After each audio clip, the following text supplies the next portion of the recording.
Hey there, Heather Creekmore here. Thanks for listening to the Compare to Who show today. Today we're talking exercise. Now, stick with me if you hate exercise or if you love exercise. I promise you there is something in this episode for everyone, wherever you are on the spectrum of how you feel about exercise. Today we're talking about kind of the theology of exercise. Does God require us to exercise? Is it sin not to exercise? What does a healthy relationship with exercise look like? And then we're going to have 2 more episodes where we're going to talk even more about what does it mean to really be fit and how does that work for those of us with body image issues? Is that actually an attainable status? And then in the 3rd episode, we're going to talk about something really surprising, which is this concept that there are people out there who are exercise non-responders physically. People who exercise just doesn't work for in the same way it works for others. And so I think that'll be really fascinating. I'm glad you're here today. Before we dig in, I just want to tell you about a homeschool program that my family has used for 10 years, which is called Classical Conversations. If you're interested in homeschooling, I highly recommend Classical Conversations. The program equips parents with a proven curriculum and support from a local community of homeschool families, all walking the same path together. You're their first teacher, be their best teacher. Learn how to make homeschooling doable for you and your family at classicalconversations.com/compared-to-who. That's classicalconversations.com/compared-to-who. Now let's get to today's show.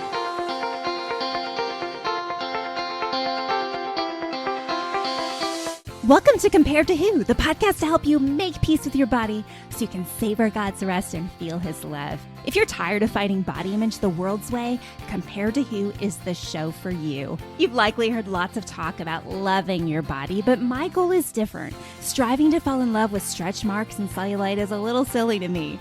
Instead, I want to encourage you and remind you with the truth of Scripture that you are seen, you are known, and you are loved no matter what your size or shape. Here, the pressure is off. If you're looking for real talk, biblical encouragement, and regular reminders that God loves you and you're not alone, you've come to the right place. I hope you enjoy today's show, and hey, tell a friend about it. So today we're talking exercise. And before we dig into that, I just want to remind you of 2 quick things. Thing 1, Burden of Better is on sale for 99 cents, but this is the last week. So I hope you're listening to this episode the day it released or close to the day it released, because this promotion, I think it's going to end on Mother's Day. So grab your copy of Burden of Better on Kindle this week or tell friends about it. Hey, I think an awesome thing to do would be to grab a couple of friends, get them to all download the book on Kindle and go through the content together. There's questions at the end of every chapter. I make it super easy for you to connect around these comparison and body image issues. And you know what? You'll have stronger friends at the end of it.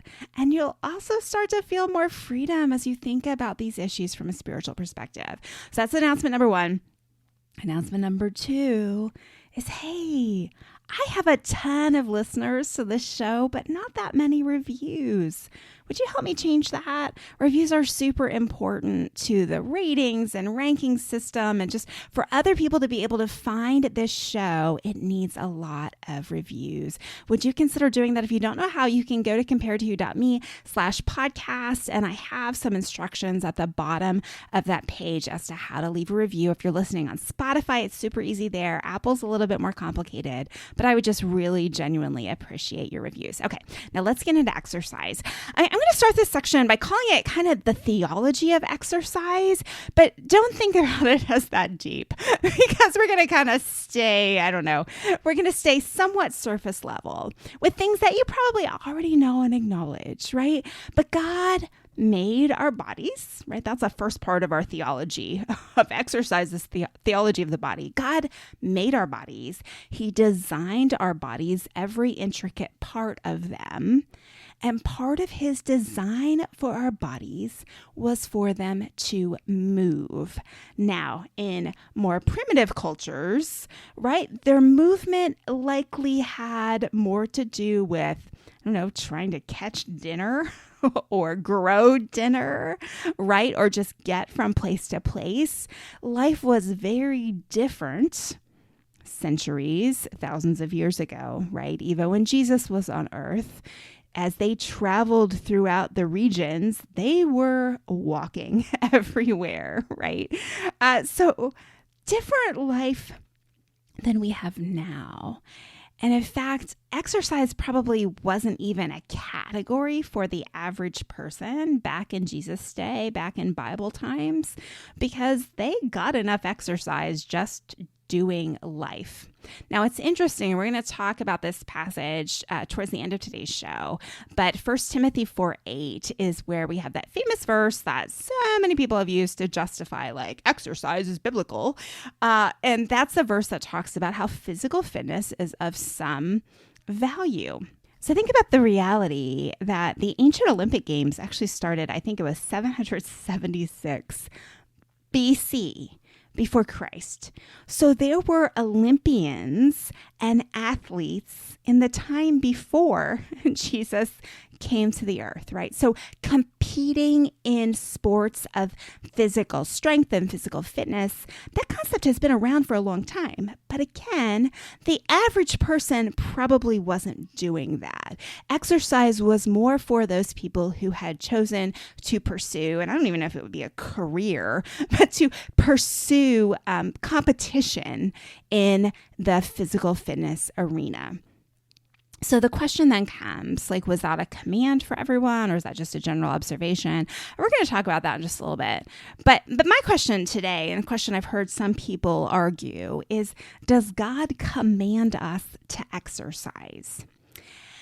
And I think that's a tricky one, right? Because I can't go so far as to say that God commands us to exercise because the word exercise is so loaded in our culture.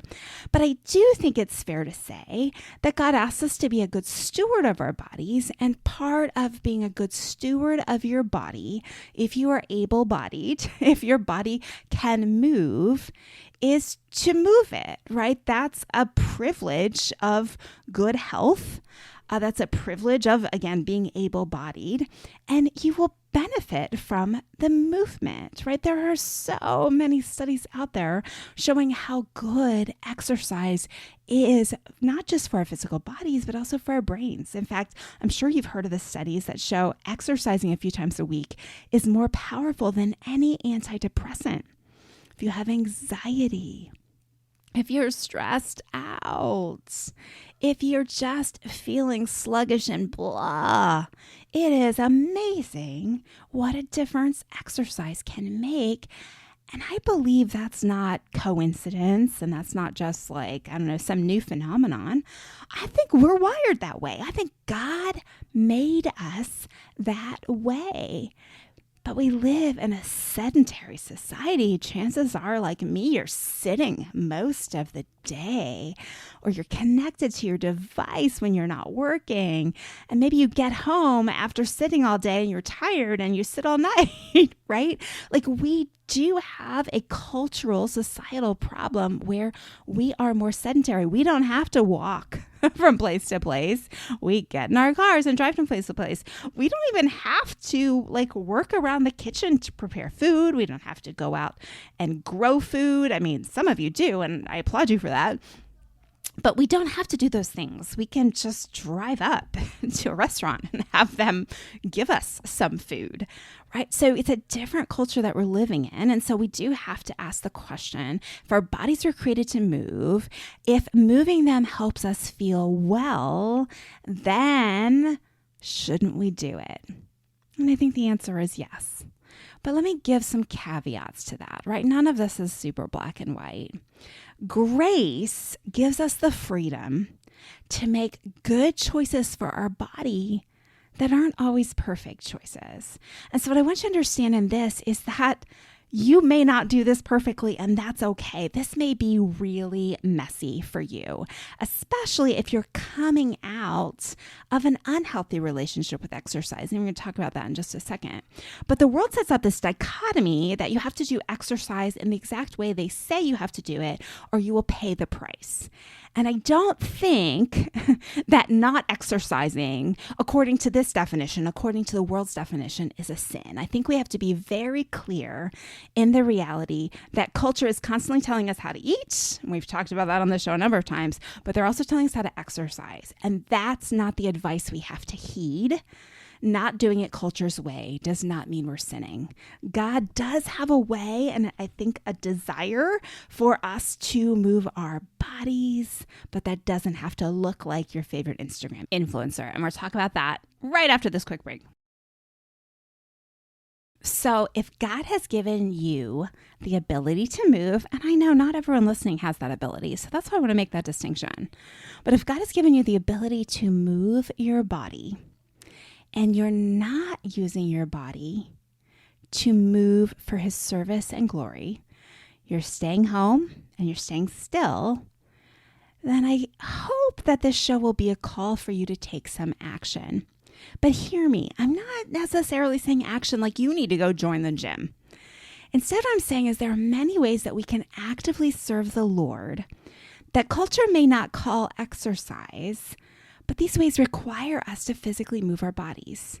For all of my teacher friends, teachers, you're moving all day long.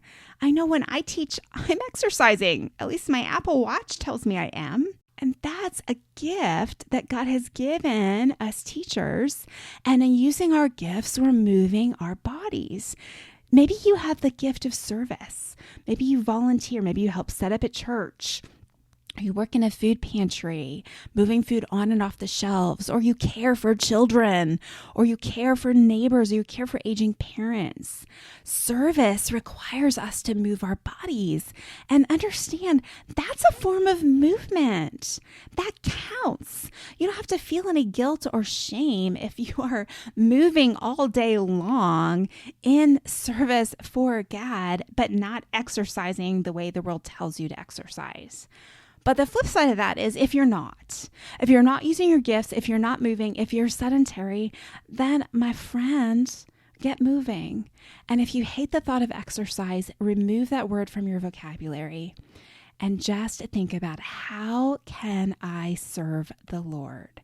And maybe serving the Lord for you right now just looks like, I'm going to serve you with my body by taking a walk where I can reconnect and hear from you. And I'm not going to take my phone and I'm not going to listen to anything, but I can just maybe calm myself down by walking in nature and reconnecting with God and praying.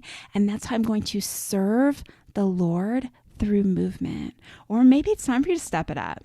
Maybe you need to volunteer for something. Maybe you need to get more active in something. Maybe God's even calling you to that. Let me encourage you, friend, do it. If you've been given the gift of mobility, use it. So how do you know if you're doing enough? How do you know if you're exercising enough? You're like, okay, Heather, I'm a teacher and I hear you. Like, I'm exercising all day, but I still feel like it's not enough. I still feel like I need to do something else. Well, I would say ask yourself the question, like, why do you feel that way? Do you feel that way because at the end of the day, you actually have extra energy and you feel like, okay, I just want to go do something and that would help me feel good? Well, then maybe that's a sign. Maybe your body is talking to you, telling you, okay, it's time to exercise more. Or do you get home and just feel physically exhausted and instead are letting guilt and shame come from maybe the messages you're seeing on television or social media tell you that you're not exercising right, you're not doing enough exercise, and that you need to do more? Like, that is not guilt and shame from the Lord. But similarly, if you're staying still all day, you work all day in a chair and you sit still all night in front of the television and you feel prompting that maybe you should just go for a walk, that could be healthy and holy conviction to move your body. But understand, God isn't trying to make you exercise so that you can wear a certain clothing size. It's just that he knows the movement will be good for you. Now, Sometimes we do choose to move our bodies in specific ways, specific exercises, because we know it will help us take care of our specific body's needs. And sometimes we make these choices, hard choices, to do things based on what's good for us, not based on what we would enjoy. So example of this I'm thinking of is the pelvic floor program that I did last summer. And I've talked about on the show. Tighten Your Tinkler is the program. You can go check it out. I did lots of episodes where I talked about it, but I did a whole episode with them. But I was having bunion problems and pee all the time problems and sneeze pee problems. Some of you know what I'm talking about. And doing pelvic floor work, which is really just working on your core, is helpful to all of those issues. But I hate core work, like literally hate doing that stuff. I do not love planks. I do not love any of that. But I knew in order to improve the strength of my pelvic floor, to solve these other issues I was experiencing, I needed to do that hard work. There are cases where movement may not be joyful, but the results of doing that movement may have a benefit to us. Similarly, let's talk about weight training. Okay, I prefer cardio. I would much rather do cardio. I don't love weights, but I'm getting older. And I think I've already lost a lot of lean muscle mass because of my decades of food restricting. And so I'm trying to preserve what little muscle I have left and strengthen it as I get older for the sake of my future mobility and for my bone health. So that is a good enough reason for me to try to incorporate weight training in how I move my body now, even though I don't love it. Do I feel shame or guilt when I miss a session that I was supposed to do weights? No, I can be peaceful about it, right? Because it's not about trying to meet some certain standard or objective. Again, it's so messy because there's grace. It's not black and white. This is something I want to do for my life, not just for a season until I get the body shape I desire. And so it can be messy. It can be imperfect.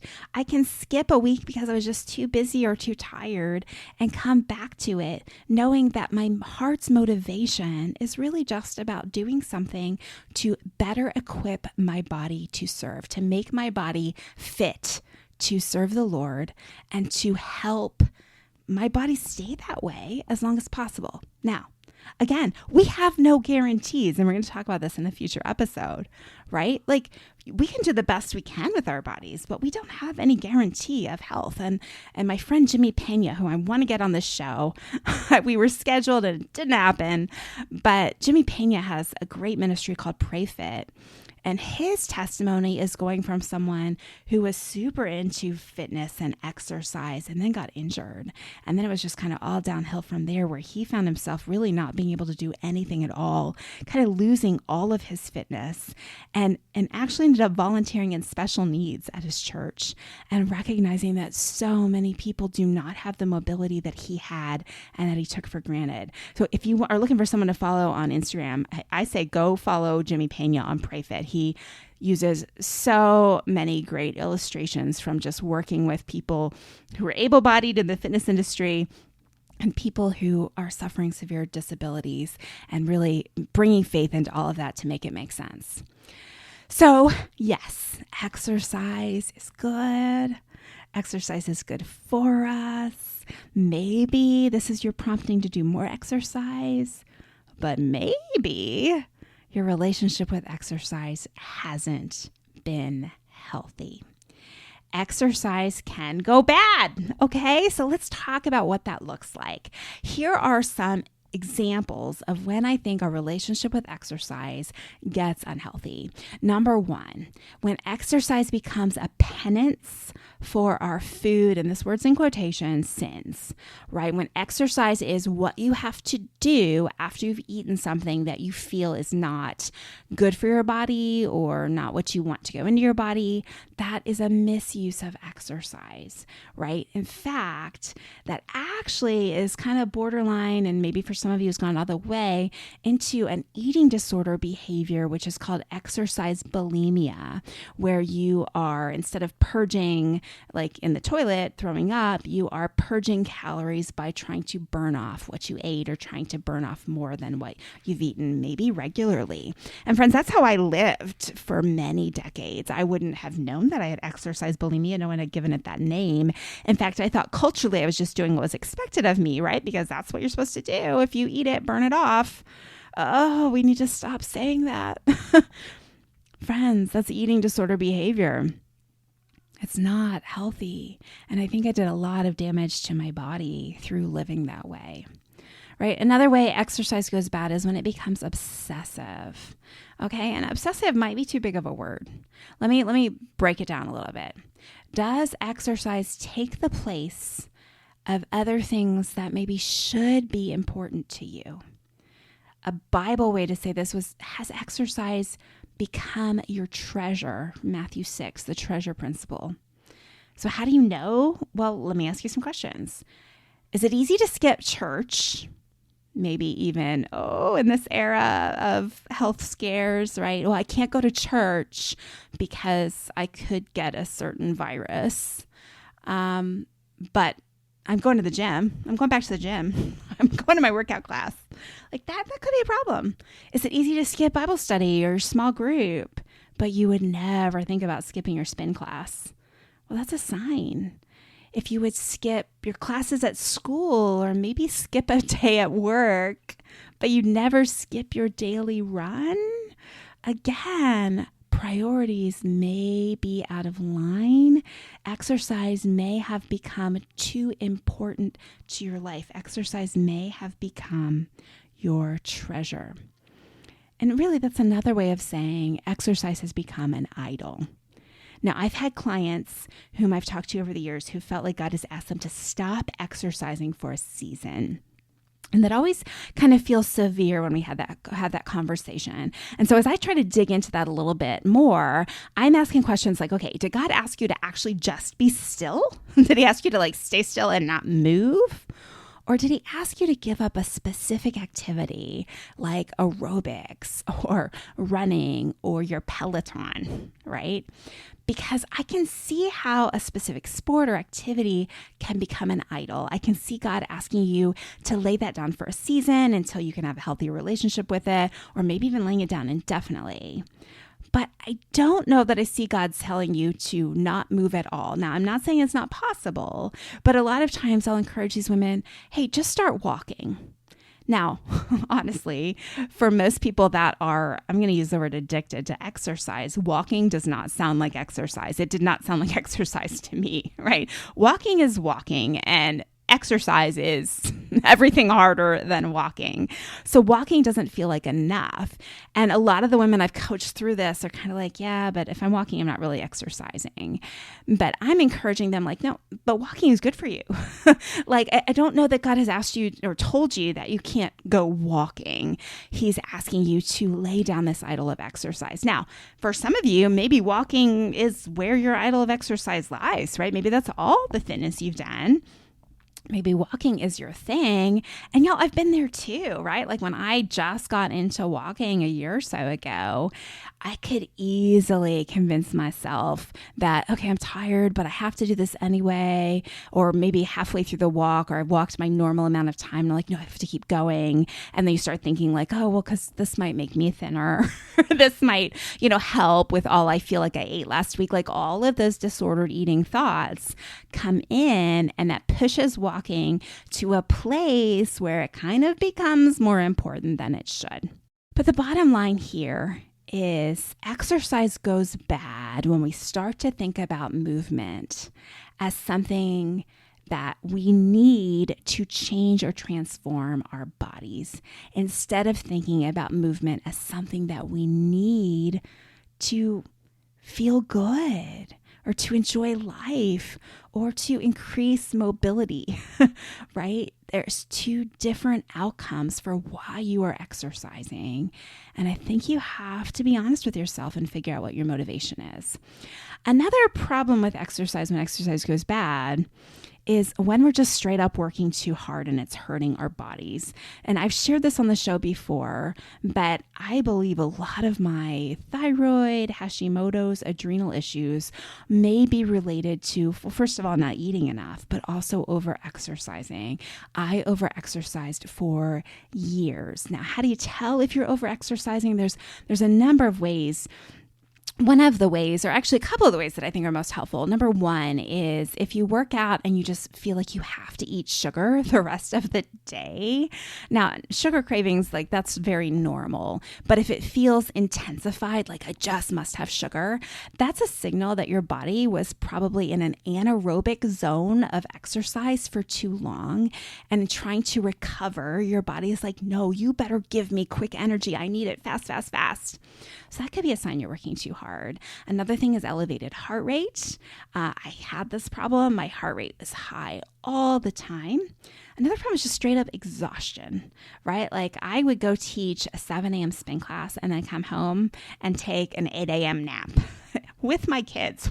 Like it was hard. I'm like, okay, kids, you watch PBS because mom is going to lay here on the couch and be dead asleep because she just taught spin and she's not energized. She's exhausted. And then I would actually have to take another nap or even 2 more naps during the day on those days that I taught an early morning class because I was just working too hard. And that should have been a sign to me that my body wasn't happy with what I was doing in exercise. Because truth is, like, our bodies should benefit from exercise. I should feel more energized because I'm moving my body, but I was moving it too hard, too much, and it was hurting my body. It hurt my adrenal glands. Another part of this is injuries, right? If you are hurting yourself and you keep going, or maybe you're working out so hard that you're not recovering quickly, and by quickly, I mean, like if you're working a certain body part, like let's say working on your arms, lifting, like it might hurt the next day and, maybe even 48 hours later, because that's when delayed onset muscle soreness really comes in, is that 48-hour mark.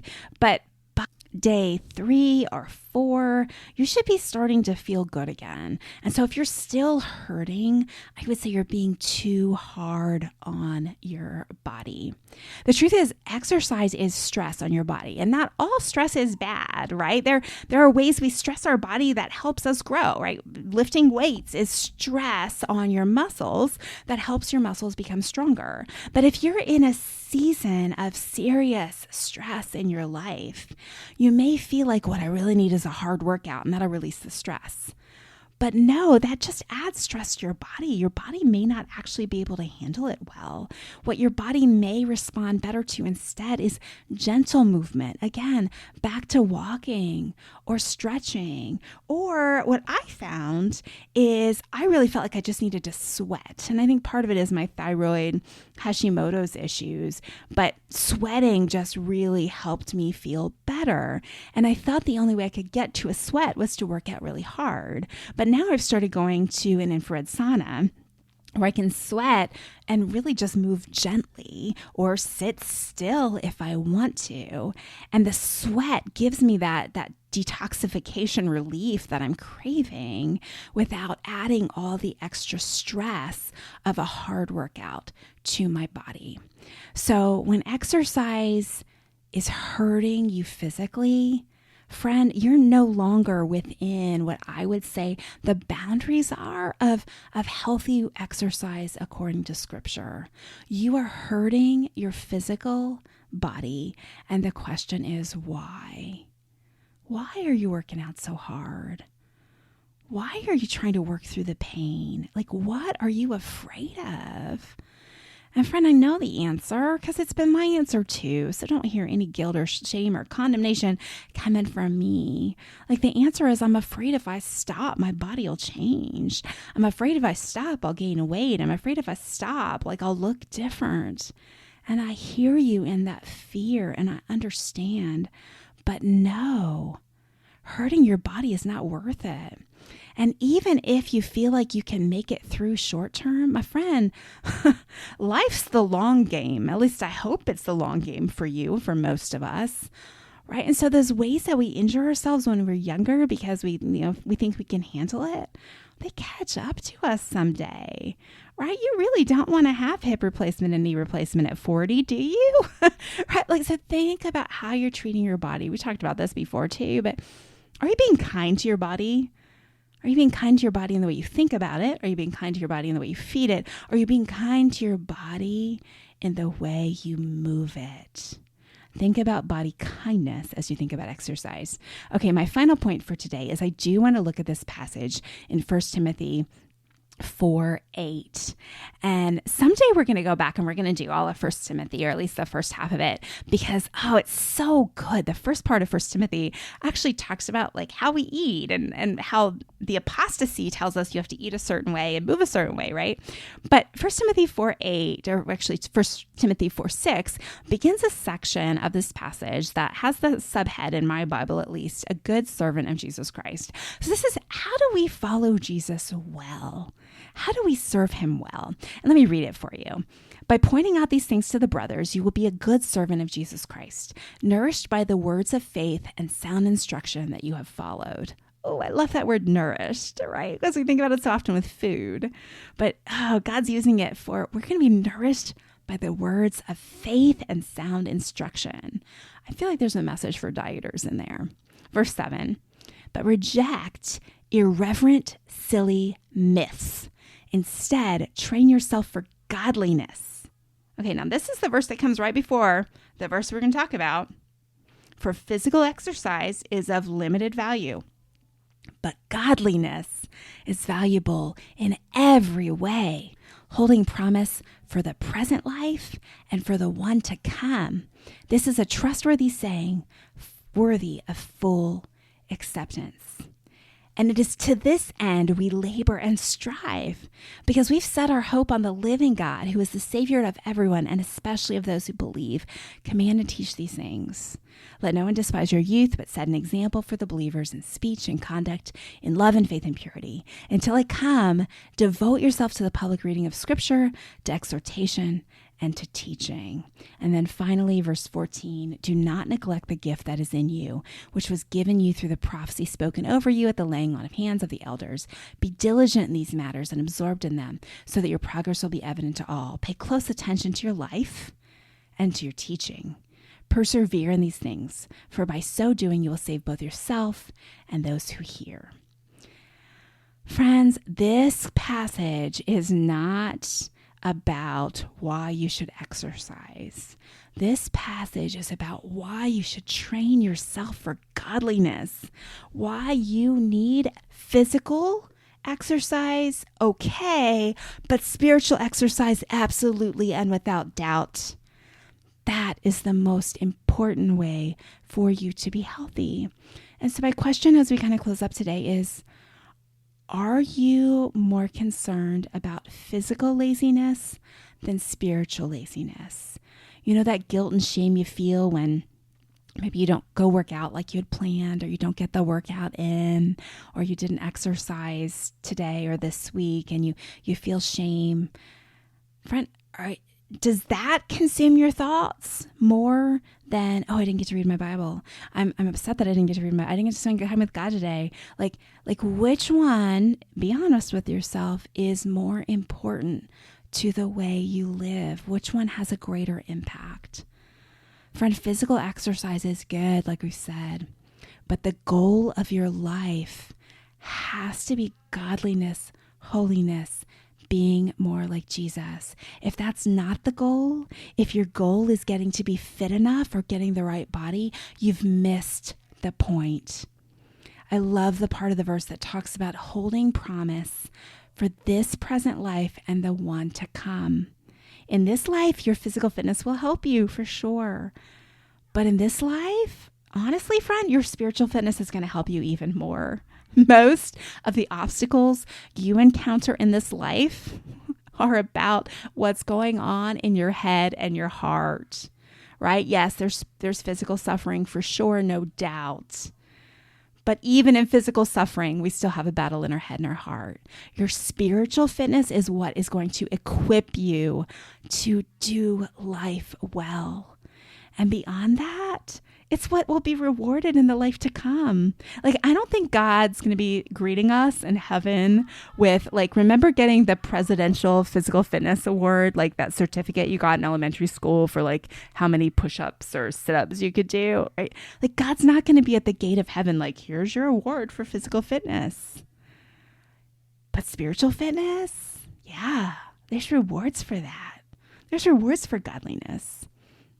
Later in that same verse, we're instructed to command and teach spiritual fitness. Friends, I confess, I have not been good at this. I've spent more of my life teaching physical fitness than spiritual. I've hopped into many a conversation telling someone how to work out or how to eat better, but I'm not sure I've done the same thing with pushing others to spiritual fitness. So what is spiritual laziness?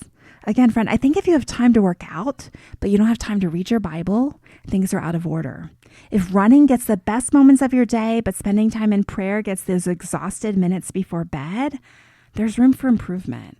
None of us are perfect. We're not going to get this right every day.